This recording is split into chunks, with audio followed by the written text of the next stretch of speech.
All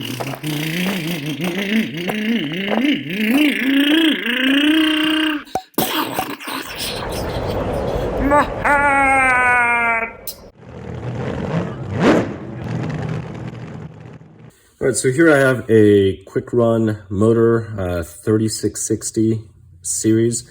This is actually, I'll be honest, this is sort of the disclosure. This is my favorite series. So I really do like the Hobbywing motors. If you can fit a 3660, I wouldn't even bother with a 3652. And as far as other companies, I know there's some other very good companies out there. Hobbywing 3660, whether it's the Quicrun, Z-Run, whatever it is, they're very, very good. And look at the wiring in there. So there's a lot of wire going through this thing. Quite thick. If you saw my videos on a different motor from a different brand, you would have noticed the really thin wires. Here's a bearing. So this is actually off of a BL-2s right here. And I'm not sure if you can see the difference between the massive Hobbywing. There's not enough light, but it's just a massive bearing in here. Oh, wait, here. I can use the one in the rear. So you can see the difference between two bearings, maybe. I guess I could measure them, that'd be a lot easier. So 1188. Just going to measure the diameters. I know it's not the best way to compare bearings, but 3 millimeters, 3.08. Let's go back to 0. Oops, that was off. And 4.93, it's a 5 millimeter. And approximate 1370. So big bearing. And if I measured the thickness, you would see a difference too. But the rotor is already out of it. So the rotor is covered in epoxy. So it is a 4-pole motor, 1, 2, 3, 4. And it's all coated. It's balanced with epoxy in here. Some of the rotors are balanced by removing material off of these, either aluminum, usually aluminum rings that go here. Let's see.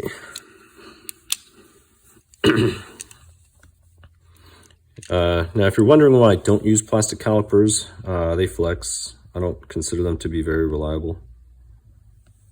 So 35, this is about 35, that's pretty big. The BL-2s I think was 27. And 16.13. Well, here, let me go here. There we go. So 17.3. So really quick, the measurement, the difference is, the first time I took the measurement, I was taking the measurement off the flat spot between the magnets, right here, rather than on the magnets. So the last measurement's actually on the magnets. But very nice. And the gauss, this is going to be approximate. The sensors are here on the sides. So I just want to center it as best as possible.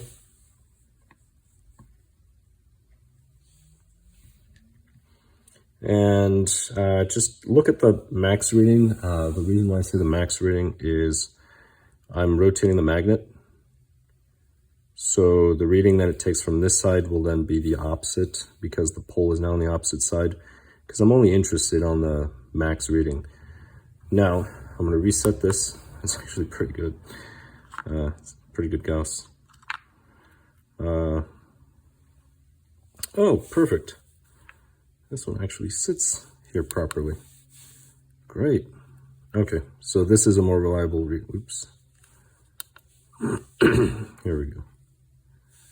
All right, so let me just set it down. It'll be easier for me to spin and keep it on track. This one actually fits.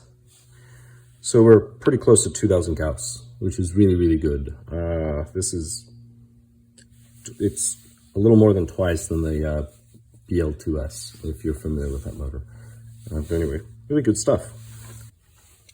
So before I put it in a car, I'm trying to take some measurements from the inside, and if I'm getting this correctly, it's about 1815. Well, that's the measurement on the inside, which is pretty good. The ESC has a very nice footprint. The motor and the ESC, they fit perfectly into a Fortec. The thing about the Fortec though is it is a light car for the system. The system is very strong, very torquey, very powerful. It's a challenge to go full throttle and keep it straight because it will lose traction easily. This car does have a front spool, and even then tracking it straight is a challenge. You have to modulate the throttle quite a bit. The acceleration is very, very good, but you will be traction limited. I would say the system is more for a short course, something that is bigger, heavier. Fortec, I mean, it's fun, don't get me wrong, it's really, really fun. And this is 2S, so if I were doing 3S, this would be incredibly fast. You definitely need to change the transmitter. I'm running the stock Traxxas transmitter, as I have on all of these runs. I would do my Futaba if I were going for really long speed runs, but on this straight here, the speed that it reaches is actually very, very nice on 2S. We're looking at about 79 kilometers per hour, as you will see later on. 0 to 40 meters, it is doing in the low 3s.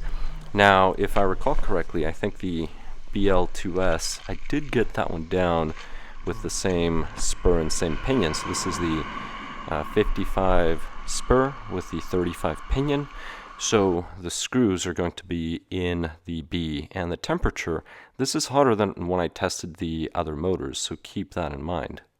My worst time was a 3.3, but that's losing traction. But as you can see, it's a 3.11, 3.01, and a 3.11, so pretty low. I think the fastest I got with the BL-2s was a 3.34 perhaps. If you think about it, it's really not that much difference, but this one is noticeably torqueier. So is this a, let's just say, is this a better motor in my opinion? Would I keep this motor in this Traxxas? Oh yeah, there was a dog chasing my car. Oh, that's the neighbor's dog. Well, the neighbor's relative's dog. The thing is, it depends on what you want to do. It's just impressive to do the burnouts and all that fun stuff. But to be honest, you're just going to put some extra wear on your tires.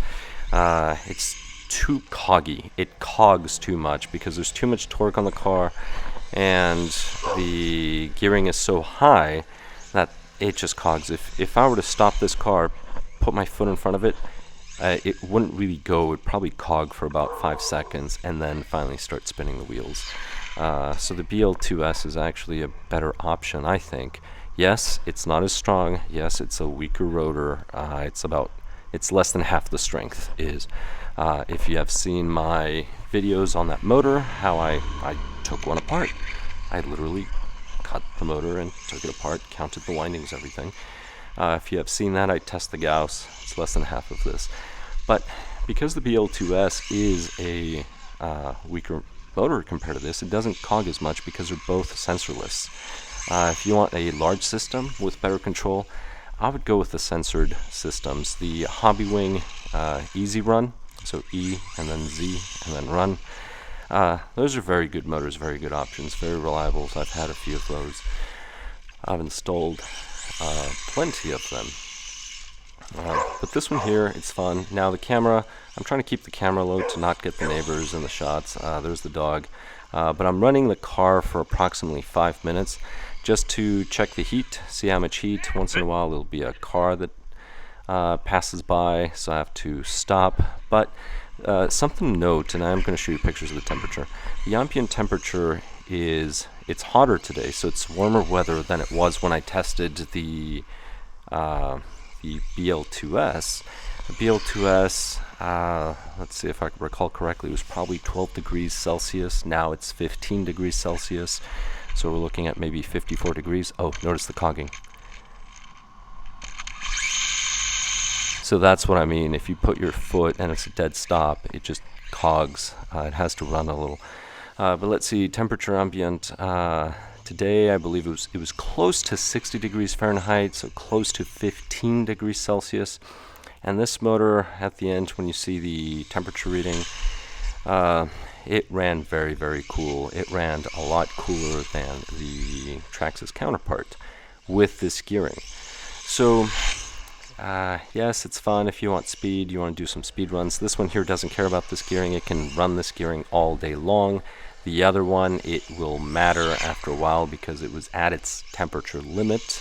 So those are things to consider, but to be honest, in the Fortec, the BL-2s is good enough. I would keep it with the stock gearing.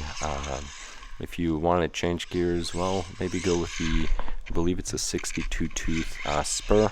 I have them laying around somewhere.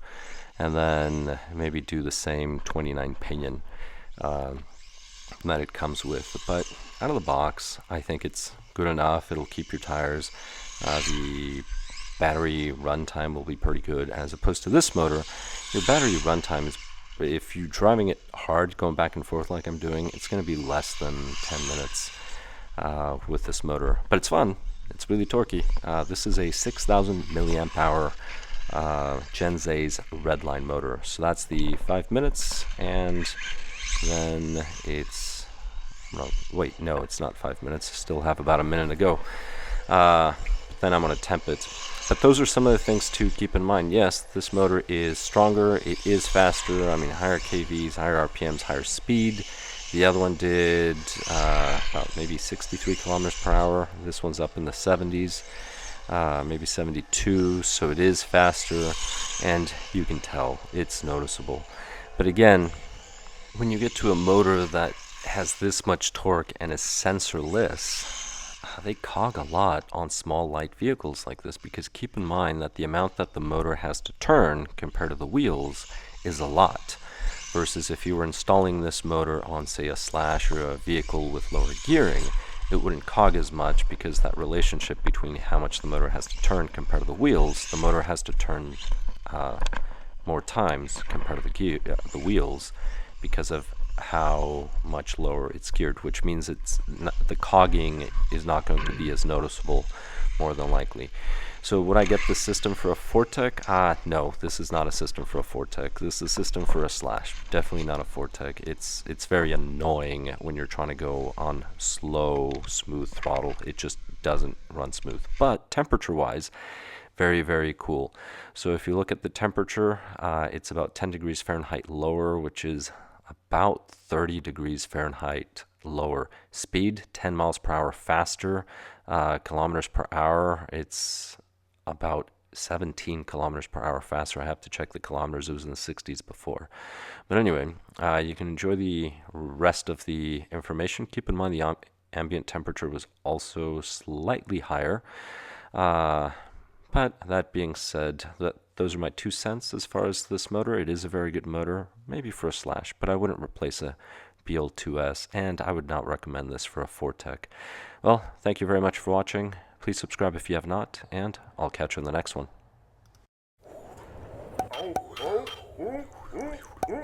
What? Oh, my hair! My tongue! My rod!